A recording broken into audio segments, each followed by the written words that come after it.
Fix Palia Royal Highlands not launching, crashing, black screen on PC. Issue: Palia crashes on startup, gets stuck on loading, or shows black screen on PC. Step 1. Restart your PC. Close Palia and the launcher completely.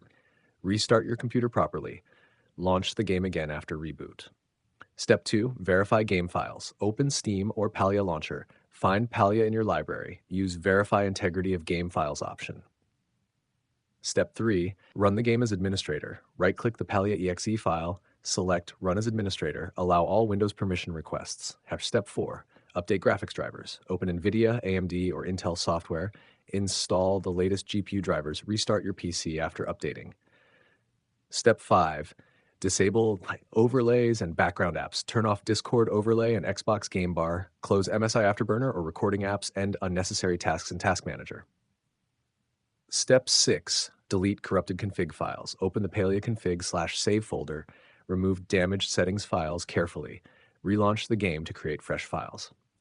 Step 7. Install DirectX and Visual C++. Install latest DirectX runtime files. Update Microsoft Visual C++ redistributables. Restart the computer after installation. Step 8. Disable antivirus temporarily. Some antivirus apps block game files. Add Palia folder to exclusions. Launch the game again for testing. Step 9. Lower graphics and launch settings. Start the game in windowed mode. Lower graphics settings temporarily. Disable full screen optimizations if needed.